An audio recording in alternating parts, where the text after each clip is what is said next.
The silk tie tightened in his weathered hands as morning light filtered through his childhood home's curtains. 65 years of life experience couldn't prepare Richard for the unease settling in his chest. His phone screen showed 3 missed calls from Marcus, his best man and friend of 40 years, but none from Elaine, breaking their morning of tradition. He touched his parents' wedding photograph, their smiles now watching his second chance at love after a decade of widowhood. A tear fell unexpectedly onto the glass, startling him with its presence. Has life ever given you that inexplicable warning when something isn't right? Share your story below, like if you felt that gut instinct, and follow to see if Richard's intuition saves him from disaster. His finger traced the tear's path on the glass, throat tightening as he straightened his shoulders.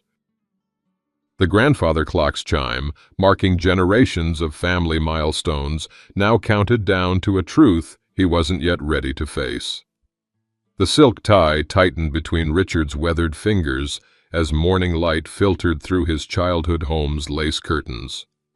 65 years of life experience couldn't explain the heaviness settling in his chest. His phone screen showed 3 missed calls from Marcus, his best man and friend of 40 years, but none from Elaine, breaking their morning of tradition. Richard paused, fingers hovering over his father's cufflinks. The rehearsal dinner flashed through his mind. Elaine's averted gaze when he'd mentioned their honeymoon plans, Marcus's excessive champagne toasts that now seemed performative rather than celebratory. Something ain't right about last night. He dismissed the thought as pre-wedding jitters, a luxury he'd thought reserved for younger men. "Steady now, old feller," he whispered, surprised to find his reflection showing a face drawn with concern rather than joy. The grandfather clock downstairs chimed 7, the same clock that had marked his first wedding, his children's births, his first wife's funeral. Its familiar tone now carried an unintended warning. His hand trembled slightly as he touched his parents' wedding photograph. A tear fell unexpectedly onto the glass, startling him with its presence. Richard Coleman, former military officer, respected attorney, man who hadn't cried at his own wife's funeral 10 years ago, wiping away an unexplained tear on his wedding day. The floorboards creaked their familiar song as Catherine's voice called from downstairs. "Richard, you decent. We should leave in 30 minutes. "Be right down," he answered, voice catching slightly. He cleared his throat. "Everything's perfect." His phone vibrated with a text from Marcus. "Need to talk before ceremony." Urgent. Richard's stomach tightened. What could possibly be urgent today of all days? Catherine appeared in the doorway, elegant in her blue dress. "You look handsome, big brother. Having second thoughts?" Her smile faltered as she noticed his expression. "Just normal nerves," Richard replied, straightening his already straight tie. The lie felt heavy on his tongue. "Well, Marcus called me earlier asking about hotel accommodations for Elaine's cousins. Isn't that odd? Didn't he arrange those rooms himself weeks ago?" Richard's military-trained eyes narrowed slightly.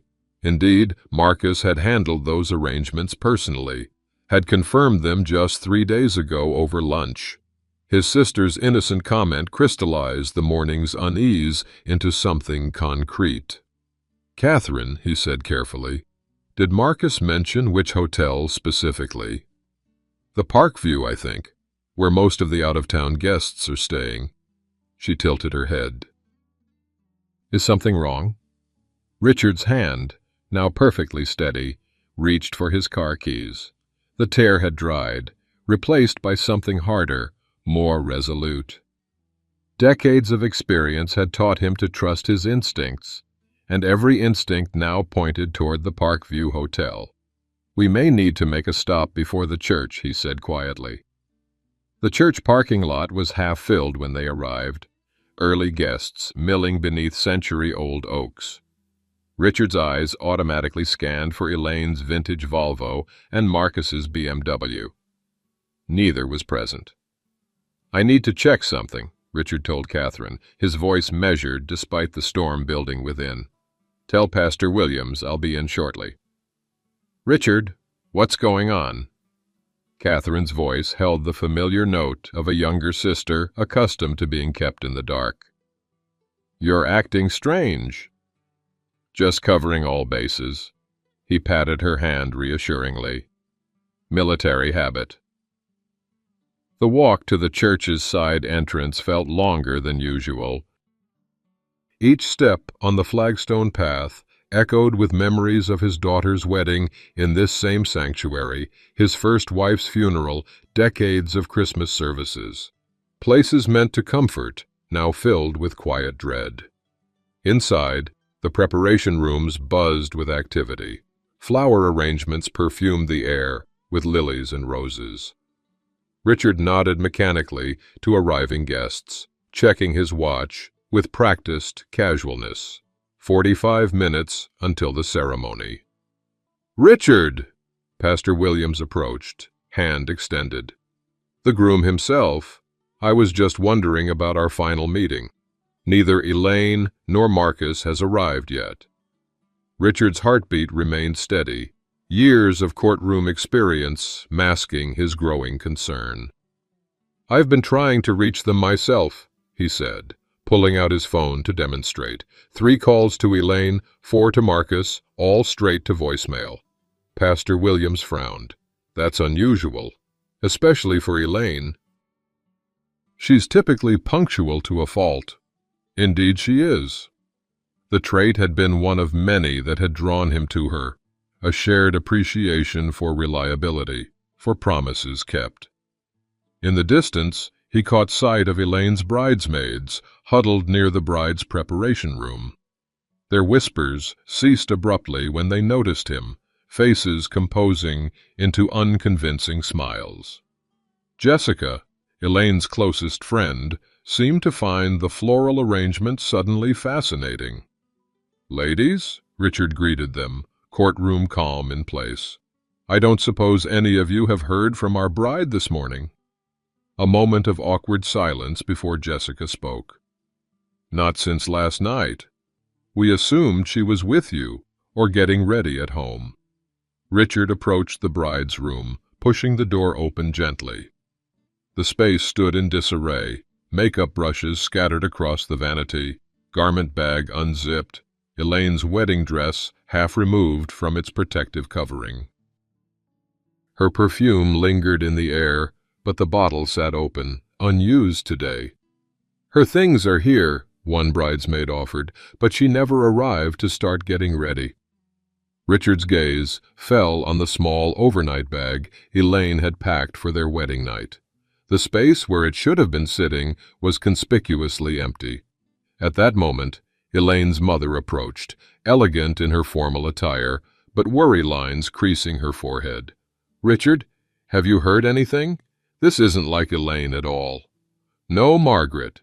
Nothing yet." His voice remained steady while his mind calculated possibilities, each more painful than the last. As if on cue, he overheard Elaine's roommate Jennifer speaking to another guest. "She packed an overnight bag this morning. Said she needed something from the hotel before the ceremony." Richard's eyes met Catherine's across the room, a lifetime of sibling communication passing between them.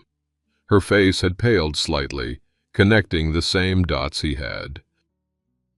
The Parkview Hotel. Marcus's unusual questions. Missing overnight bag. The puzzle pieces were aligning with terrible clarity. "I need a moment," Richard said quietly to Catherine as guests continued to arrive. "Tell Pastor Williams I'm collecting my thoughts in his office." She nodded, understanding in her eyes. "Do you want me to come with you?" "No. This is something I need to do alone." The pastor's office provided sanctuary from the growing crowd. Richard closed the heavy oak door behind him, the latch clicking with finality. He stood at the window overlooking the parking lot, methodically cataloging each arriving vehicle. Still no sign of Elaine's Volvo or Marcus's BMW. The church grounds spread below him, manicured gardens where he and Elaine had walked arm in arm, discussing their future. Beyond the church property, just visible through the trees, stood the Parkview Hotel, its upper floors gleaming in the morning sun. From this height, the hotel parking lot was partially visible. Richard squinted against the glare, then went completely still. There, in the far corner of the hotel parking lot, two vehicles parked side by side, a silver BMW, a blue Volvo. His hands, steady through combat zones and high-stakes court cases, trembled as he reached for the wedding program on the desk. The elegant script blurred before his eyes. Richard Coleman and Elaine Mercer request the honor of your presence. The paper tore beneath his fingers, separating their names as cleanly as the truth was about to. Richard? His brother James entered without knocking, concern etched on his face. Catherine said you might need some support. It's getting late. We should probably make an announcement about a delay. Richard turned from the window, his expression causing James to stop mid-step. Their cars are at the Parkview, Richard said simply. James frowned. Maybe they're picking up out-of-town guests. Last-minute wedding details? Together, 40 minutes before the ceremony, without answering any calls. Richard's voice remained controlled, but a single tear escaped, tracking down his weathered cheek. He wiped it away with military precision. You know what this means, James, his brother approached, placing a hand on his shoulder. Let's not jump to conclusions. We should make an announcement, postpone things an hour, and— No.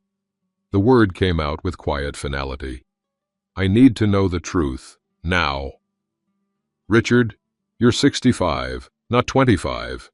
Maybe there's a reasonable explanation. Is it worth creating a scene on what should be a joyful day?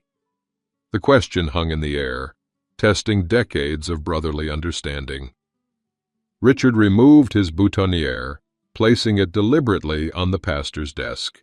His fingers brushed against the open Bible there, coincidentally turned to Proverbs, a passage about truth and deception. Some questions can only be answered directly, James. If I'm wrong, I'll gladly apologize, but I need to know. James studied him, seeing the resolve hardened through military service, courtroom battles, and personal tragedy. What are you going to do? I'm going to the Parkview. Richard's voice had found its center again, the momentary emotion replaced by determination. Alone. At least let me tell the guests something, buy you some time. Richard nodded, reaching for his car keys. Tell them I've gone to find the bride and best man. It happens to be the truth. Through the window, the Parkview Hotel stood in silent judgment. Richard straightened his shoulders, the posture of a man preparing for battle. If I'm not back in 30 minutes, you'll know why.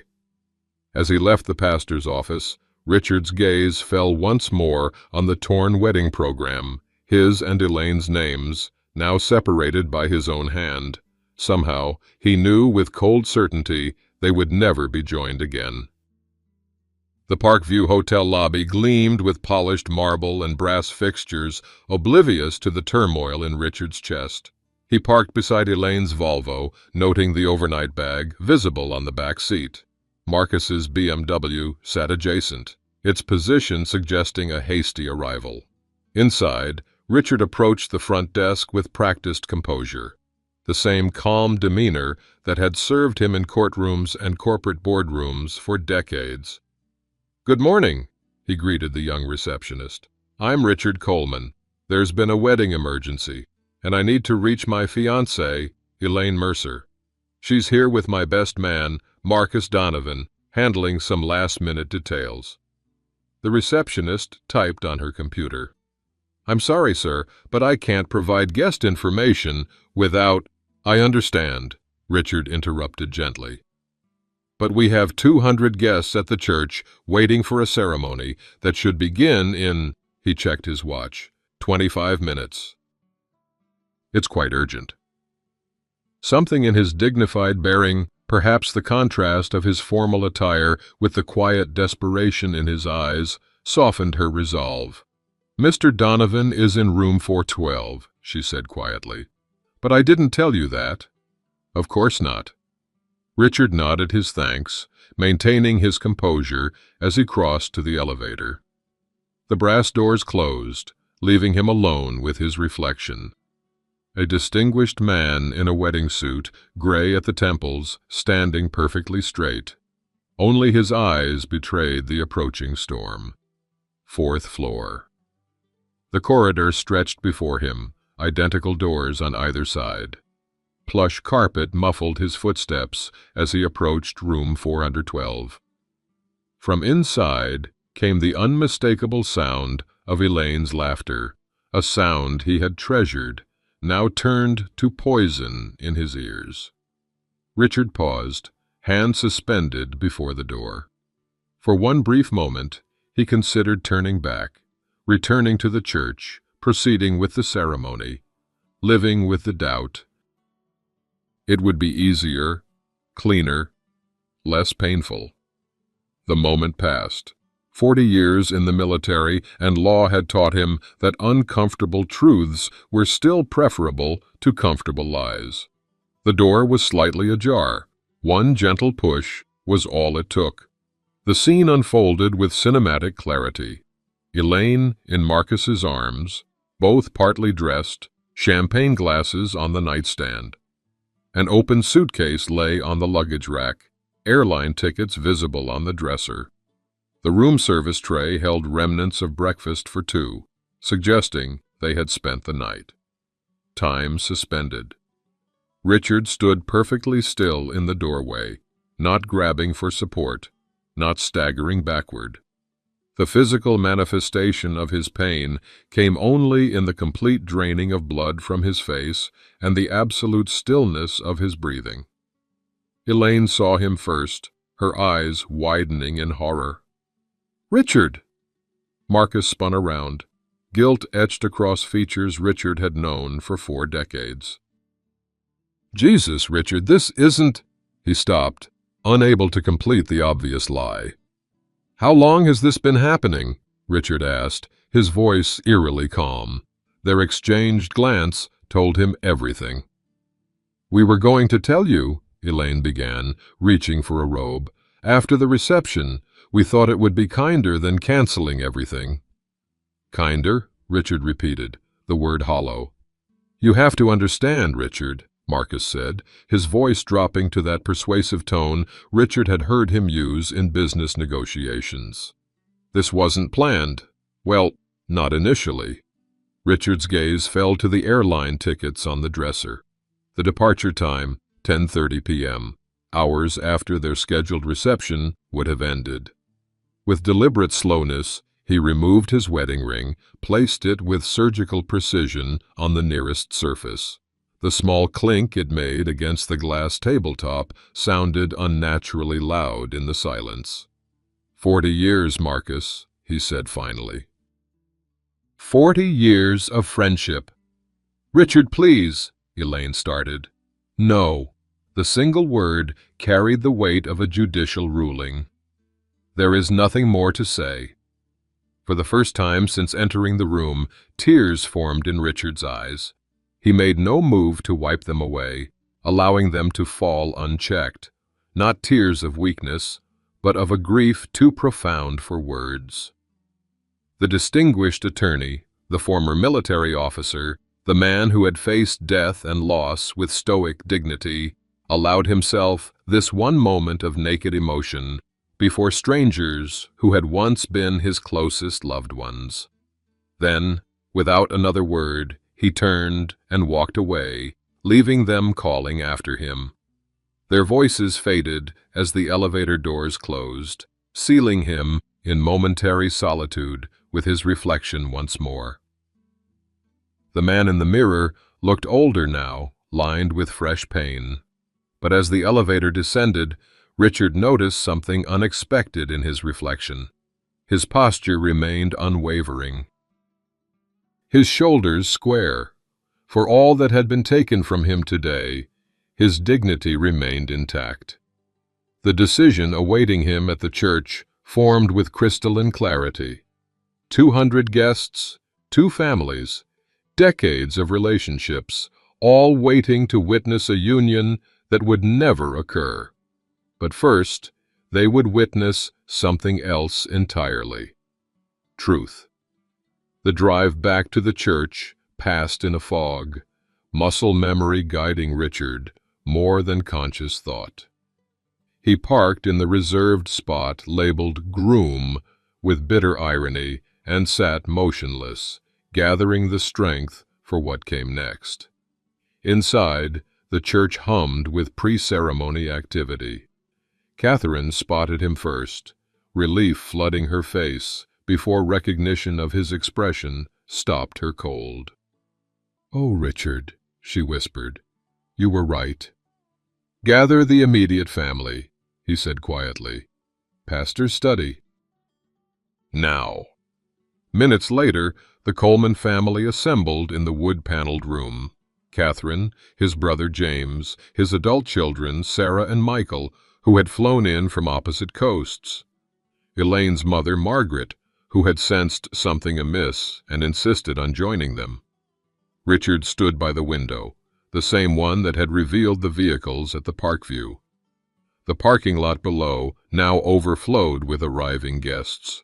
The ceremony was scheduled to begin in 15 minutes.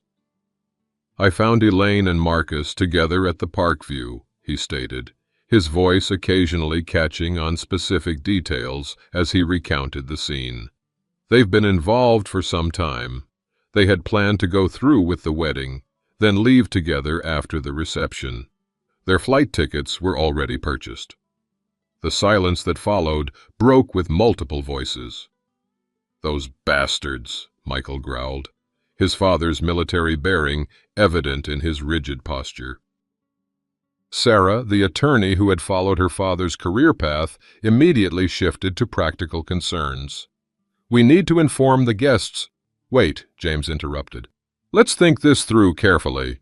Richard watched his brother, already anticipating his approach. "Richard," James continued, "at your age, our age, do we really need the public spectacle, the gossip, the embarrassment? Perhaps we should simply announce a postponement due to a medical emergency. Handle this privately, with dignity." "Dignity?" Sarah challenged her uncle. They were going to let Dad go through with a fraudulent marriage. Catherine nodded reluctantly. "James has a point, though. 200 people out there. The humiliation." "It's not about the number of people," Richard said quietly. "It's about the truth." "At 65, is this really how you want to be remembered?" James pressed. "The jilted groom making a scene. Wouldn't it be more dignified to handle this discreetly, at least until things settle?" The words stung more than Richard wanted to admit. He excused himself, needing a moment alone, and found refuge in the small prayer alcove adjacent to the study. There, finally isolated, the full weight descended. Richard Coleman, respected attorney, decorated veteran, pillar of the community, collapsed onto the prayer bench, shoulders finally shaking with silent sobs. Decades of control temporarily abandoned as the dual betrayal washed over him. The wedding vows he'd carefully written lay folded in his pocket. He removed the paper, now crumpled from the morning's events, smoothing it with ironic gentleness before folding it into precise quarters. "What would you have me do?" he whispered to the empty alcove. "Pretend nothing happened? Live a comfortable lie to avoid embarrassment?" "Is that what dignity means at my age?" The stained-glass window cast colored light across his tear-streaked face as he struggled with the choice before him. His family's well-intentioned suggestion felt like a second betrayal, as if at 65, truth had become optional, appearances paramount. A soft knock interrupted his thoughts. The door opened to reveal Aunt Eleanor, his father's sister, and the family's eldest member at 85. Her gnarled hand gripped her cane as she regarded him with eyes that had witnessed nearly a century of human drama. "They told me what happened," she said simply, lowering herself beside him with effort. "And what they're suggesting you do." Richard wiped his face, embarrassed to be caught in such a state. "They mean well." "They're afraid," Eleanor corrected. "Afraid of what people will think. Afraid of discomfort." She placed her weathered hand on his shoulder. "Your Uncle Walter faced something similar in '62. Richard looked up, surprised. "I never heard about that." "The family wanted silence then, too. He chose truth instead." Eleanor's eyes held the weight of decades. People respected him more afterward, not less. Some families forget that lesson across generations. Richard felt his spine straightening under her touch, tears still present, but changing character from despair to resolve. "What would you do, Aunt Eleanor?" he asked, though he already knew her answer. "I'd remind myself that at our age, Richard, we've earned the right to live honestly. The years behind us are too many, and those ahead too few, to waste on lies." A brief prayer gesture, not theatrical, but automatic after a lifetime of faith, marked his transition from breakdown to decision. When Richard emerged from the alcove, his family waited expectantly. The transformation in his demeanor was unmistakable. "I will be addressing our guests personally," he announced, his tone making clear this was not a point for debate. "They came to witness a significant moment in my life. They still will, just not the one they expected." Has betrayal ever forced you to choose between painful truth and comfortable silence? Share your experience below, like if you faced this impossible choice, and follow to see how Richard decides to address 200 waiting wedding guests. Would you have his courage? "We have 30 minutes, Richard stated, addressing the family members who had chosen to support his decision. Sarah and Michael flanked him protectively, while Aunt Eleanor sat regally in the pastor's armchair. Catherine had reluctantly joined them after a whispered conversation with James, who had excused himself to check on the guests. "If we're doing this, we do it right," Sarah said, her legal mind already structuring the approach. She pulled a legal pad from her purse, a habit she'd inherited from her father, and uncapped a pen. "First, what exactly do you want to say?" Richard silenced his phone after reading another desperate text from Elaine.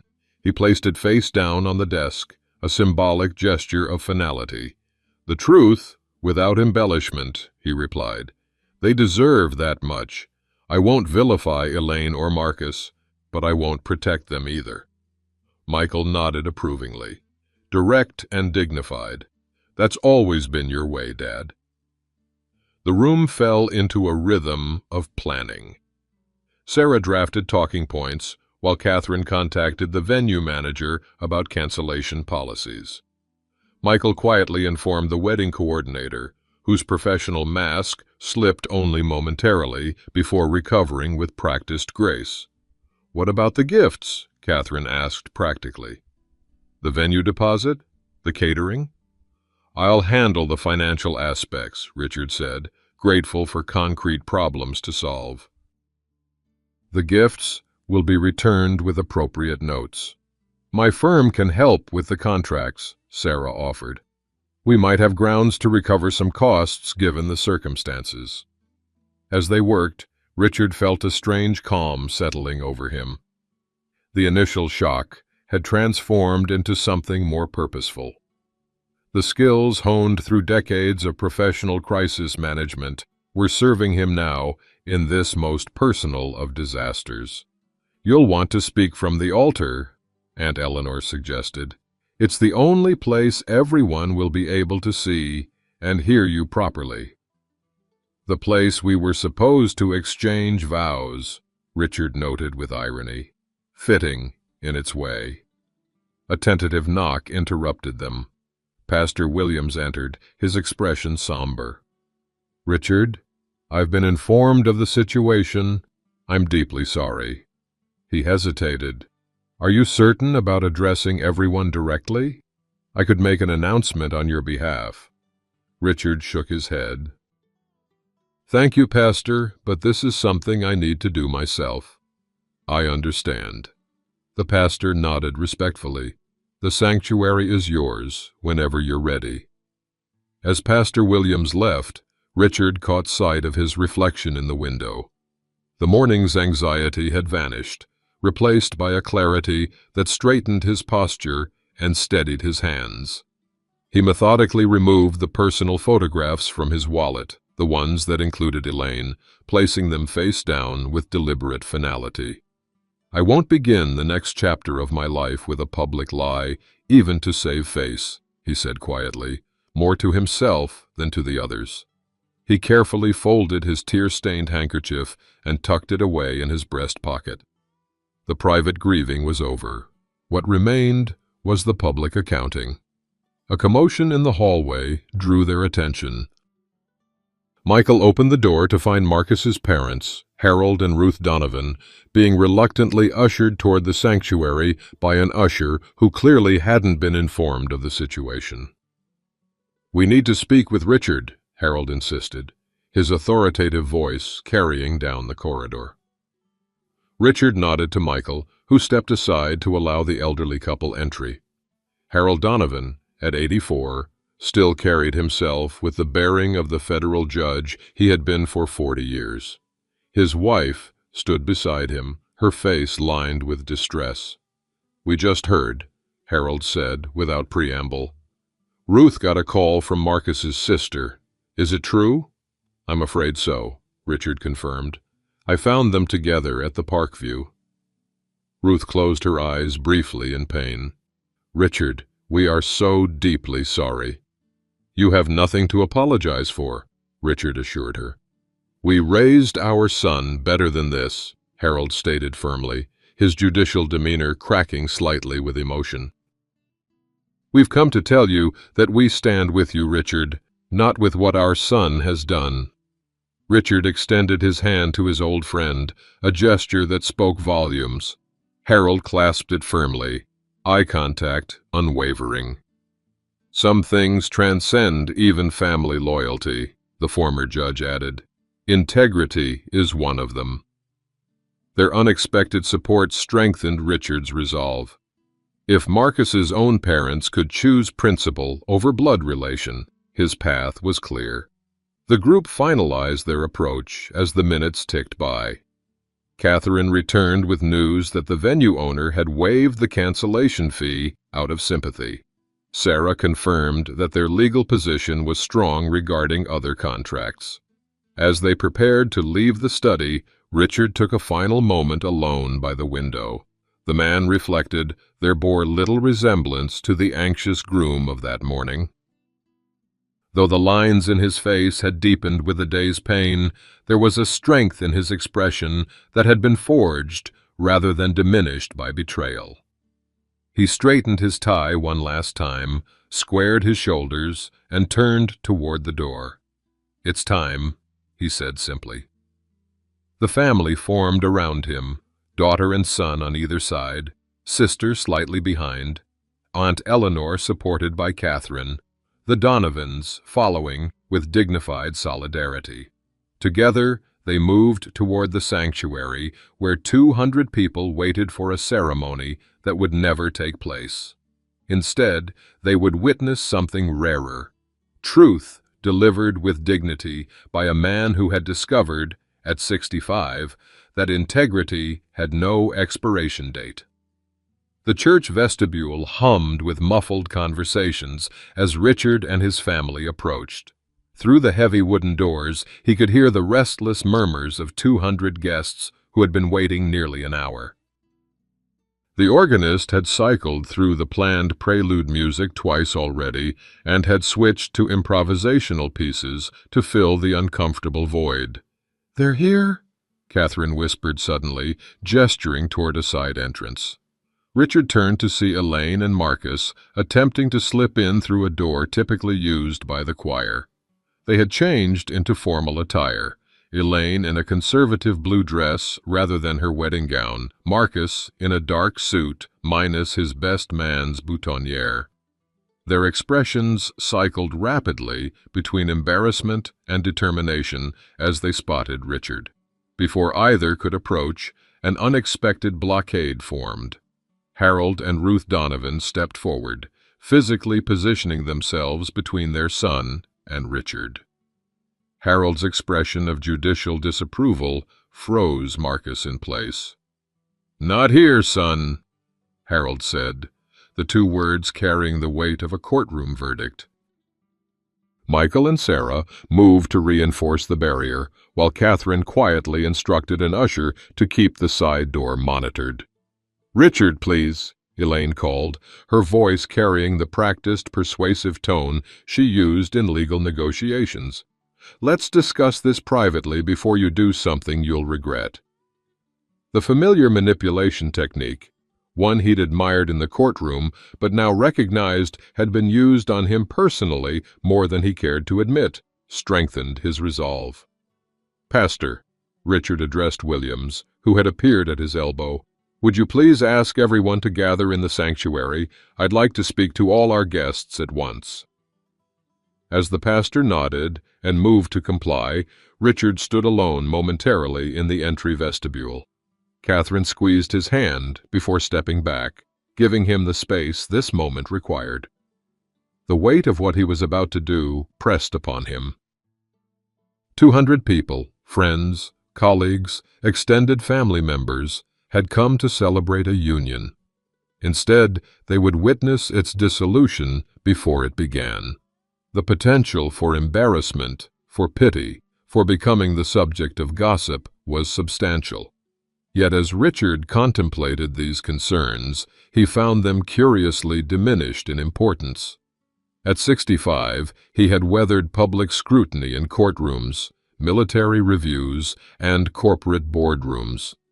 He had buried a wife, raised children, and built a career on speaking truth, regardless of consequence. A single tear of resolve formed in the corner of his eye. He dabbed it away quickly, not in shame, but as acknowledgment of the emotional gravity of the moment. This tear was different from the morning's confusion or the hotel room's devastation. It carried the weight of purposeful choice rather than reactive pain. "Truth has a cost, but deception costs more," he whispered to himself, a mantra that had served him well in professional crises and would now guide him through this most personal one. Richard checked his reflection one last time in the decorative mirror that had hung in the vestibule for generations. His tie was straight, his posture erect, with the military bearing that decades of civilian life had never quite erased. The face that looked back at him showed every one of his 65 years, but also the strength those years had built. He closed his eyes briefly, took a deep breath, then opened them with unflinching purpose. With a slight nod to the ushers, he signaled for the sanctuary doors to be opened. The murmuring congregation fell silent as Richard appeared in the doorway, every head turned, every eye fixed upon the groom who entered alone, without bride or best man. The central aisle stretched before him, the path he should have walked to await his bride, now transformed into a solitary journey toward painful truth. Through the stained-glass windows, afternoon light cast colored patterns across the gathering. In the front pew, he could see James's uncomfortable expression, already anticipating the social awkwardness to come. Behind him, he sensed Catherine, Sarah, and Michael forming a protective phalanx, with Aunt Eleanor and the Donovans adding their silent support. From the corner of his eye, he caught a glimpse of Elaine through the side door window, her expression suggesting she was rehearsing an explanation, preparing a performance rather than offering genuine remorse. With measured steps that drew on the discipline of his military years, Richard walked the length of the aisle to stand at the altar where, in another reality, he would have exchanged vows. Instead, he turned to face the community he had been part of for decades, ready to speak a different kind of truth. When life shatters your plans, standing tall makes all the difference. Comment your thoughts on Richard's courage, like if you admire his resolve, and follow to witness the moment truth changes everything. How would you handle facing 200 witnesses to your most painful moment? Complete silence fell as Richard stood at the altar. The familiar faces before him, colleagues, neighbors, friends of decades, waited with a collective held breath. Every eye focused on the distinguished man in a wedding suit standing alone where a couple should have been. The afternoon sunlight streamed through the stained glass windows, casting cathedral lighting across the gathering.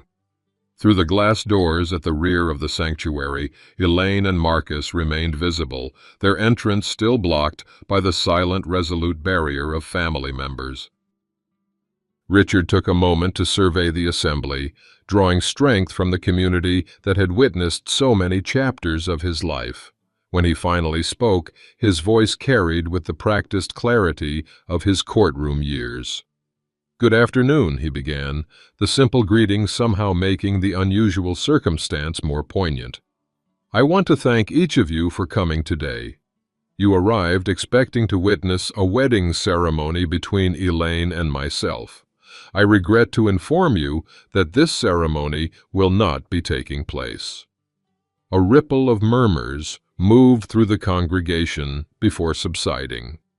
"I believe you deserve an explanation," Richard continued, his voice finding its professional cadence. "Earlier today, I discovered that Elaine and Marcus, my intended best man and friend of 40 years, have been involved in a relationship. They had planned to proceed with today's ceremony and leave together after our reception." The gasps were audible, faces registering shock as they turned to one another in disbelief. Richard paused, allowing the information to settle, maintaining his dignity as the sanctuary processed the revelation. "I am not sharing this to seek sympathy or to vilify anyone," he clarified. "I am sharing it because I believe truth matters, perhaps especially at my age, when the years behind us are too many and those ahead too few to waste on deception." As he spoke, a single, dignified tear tracked down his cheek. He made no move to wipe it away, allowing this one visible acknowledgement of pain to stand as testimony to his humanity without compromising his composure. With deliberate motion, he removed his boutonniere and placed it on the altar, a symbol of release from a commitment that had been broken before it was formalized. "I apologize for any inconvenience this announcement causes. The reception venue will not be used, and any gifts will of course be returned. My daughter Sarah will be handling those details." Richard expected discomfort, awkward silence, perhaps a few hasty departures. What he didn't expect was what happened next. Harold Donovan, Marcus's father, rose slowly to his feet in the front row. The retired federal judge, respected throughout the community, spoke in a voice accustomed to commanding courtrooms.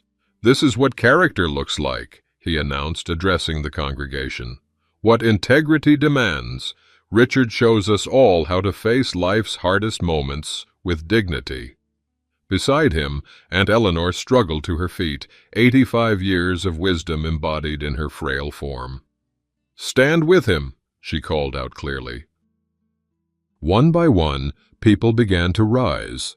First Richard's colleagues from the law firm, then neighbors from his street, former military comrades, clients he had represented over decades, parents of his children's friends, members of his civic organizations. A wave of standing support spread through the sanctuary until nearly everyone was on their feet. Richard stood taller with each passing moment, the physical transformation visible as the burden of secrecy lifted. What had begun as a moment of painful disclosure had somehow transformed into an affirmation of the values he had lived by. From the rear of the sanctuary came the sound of doors closing as Elaine and Marcus finally retreated, their attempts to enter and control the narrative thwarted by the community's response. Richard had not expected vindication. He had sought only truth, delivered with the dignity that 6.5 decades of life had taught him to value. Yet here was something more, a community choosing to stand with principle rather than comfort, with uncomfortable honesty rather than convenient pretense. "Thank you," he said simply, the words inadequate for the emotion behind them. Pastor Williams stepped forward, placing a supportive hand on Richard's shoulder. "Perhaps we can transform this gathering," he suggested, "not for a wedding, but for a reaffirmation of the values that bind us as a community: truth, integrity, courage in difficult moments." Richard nodded his agreement, surprised to find his professional mask softening into a genuine, if subdued, smile of gratitude. The anticipated humiliation had not materialized. Instead, he found himself surrounded by a circle of respect stronger than any he had experienced in his long career. As the pastor spoke to the congregation about repurposing the day, Richard caught sight of his children's proud faces, Catherine's tearful smile, Aunt Eleanor's knowing nod. Even James, who had advocated for privacy, now stood with the others, his expression suggesting a reevaluation of his brother's choice. The man who had walked into the sanctuary alone, bearing the weight of betrayal, now stood at its center, upheld by the community that recognized in his difficult choice a reflection of values they aspired to themselves. The unexpected standing ovation gradually transformed into something Richard hadn't anticipated, an impromptu gathering of support. As Pastor Williams concluded his remarks about community and integrity, people approached Richard individually, offering handshakes, brief embraces, and words of encouragement. "We're having dinner next Thursday," his neighbor of 20 years told him firmly. "No arguments. Eleanor already said she'll bring her apple pie." "The firm stands with you," his managing partner assured him. "And we'll be reviewing Elaine's partnership status first thing Monday morning." A colleague from Richard's military days gripped his shoulder. "Faced worse in Fallujah and came through. You'll do the same here." The sanctuary slowly emptied as guests moved to the church reception hall, where the light refreshments intended for after the ceremony became an impromptu gathering of a different sort. Richard observed with quiet amazement how disaster had been transformed into something unexpectedly affirming. In a corner, he noticed a group of Elaine's colleagues from her law firm speaking in hushed tones with serious expressions. One of them approached him. "Richard, I want you to know that the partners have requested Elaine's resignation, effective immediately," she said quietly. "No one trusts a lawyer who'd deceive her own fiancé." Professional ethics extend beyond the courtroom. He nodded, taking no pleasure in the information, but recognizing it as the natural consequence of actions rather than any revenge he'd sought. Sarah approached with her legal pad, now filled with notes. "Dad, I've spoken with the venue owner. Not only is he waiving the cancellation fee, but he's offered his space for a family gathering whenever you're ready. The caterer is donating the food to the downtown shelter, and we have volunteers to handle returning the gifts." "And Marcus?" Richard asked, realizing he hadn't seen Harold and Ruth since the revelation. "His parents withdrew financial support for his business venture," Michael reported, joining them. "Apparently, it was contingent on character clauses they take seriously. They're devastated but unwavering." Catherine slipped her arm through Richard's. "The practical matters can wait until tomorrow. Let's get you home." The suggestion struck him with unexpected force. Home. His childhood home, where the day had begun with anticipation and now awaited his return under entirely different circumstances. "Yes," he agreed. "I think that's wise." As they prepared to leave, guests continued offering support. Richard was struck by how many mentioned their own stories of betrayal and recovery, sharing them in brief, hushed confidences. 30 years ago, almost the same situation, one elderly gentleman murmured. "Thought my life was over. Met my real soulmate 6 months later, 42 years together before she passed." Richard drove home alone, following Catherine's car. The family would gather at the house, but these moments of solitude were precious. The afternoon light had shifted toward evening, the familiar route home now illuminated differently than when he had traveled it that morning. At the house, he thanked everyone, but requested some private time. "Just an hour," he assured them. "I'm not shutting down, just processing." Alone on the porch where generations of Colemans had sat contemplating life's transitions, Richard settled into his father's rocking chair. The gentle motion had soothed family crises for decades. Cricket sounds marked day's end, distant laughter of neighbors drifted through the cooling air, and stars began emerging overhead. He removed the wedding ring box from his pocket, looking at it thoughtfully before placing it in the drawer of the small porch table. Not discarded in anger, but deliberately set aside. For the first time since early morning, Richard felt his facial muscles relax, tension draining from his shoulders. The pain remained. Betrayal of such magnitude couldn't be processed in a single day, but it had transformed from the sharp, breathtaking agony of discovery to something more navigable. Final tears fell quietly, different in character from the earlier ones. These were healing rather than wounding, acknowledging what had happened while releasing its power to define him.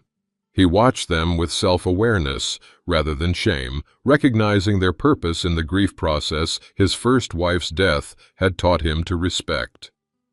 "Thank you," he whispered to the evening sky, not addressing any deity specifically, but acknowledging the strange grace that had allowed him to discover the truth before deeper entanglement. At 65, with perhaps 20 good years remaining, he had narrowly avoided spending them on a foundation of deception. The porch steps creaked as Catherine approached, respecting his solitude but checking his well-being. "Just making sure you're okay out here," she said, setting a cup of coffee beside him. "I am," Richard answered, surprising himself with the simple truth of it. "Not okay with what happened, but okay with where I am." His phone had buzzed periodically with messages from Elaine and Marcus. Now, with deliberate finality, he turned off the notifications and placed the device face down on the side table. Tomorrow would be soon enough to arrange for the practical untangling of their lives. Tonight was for reclaiming his peace. Inside the house, he could hear his family's quiet activity. Sarah on a business call, arranging for the gift returns. Michael, discussing tomorrow's game plan with Aunt Eleanor, the ordinary sounds of life continuing. Their voices provided a comforting backdrop to his reflection. Richard's gaze drifted to his right hand, where his first wife's ring had rested for a decade since her passing. He touched it gently, finding unexpected comfort in the connection between past and future it represented. Martha would have been furious about today's betrayal, but proud of how he'd handled it. He could almost hear her practical voice. "Well, you dodged that bullet, Richard Coleman." The thought brought the evening's first genuine smile to his face. As darkness settled fully, Richard made a conscious choice not to see today as an ending, but as a redirection. At 65, He had survived worse losses and found new beginnings. The betrayal had cost him a relationship, but returned something more valuable: confirmation that his lifelong commitment to truth over comfort had been the right choice. When he finally rose to join his family inside, Richard moved with the lightness of a man who had set down a heavy burden.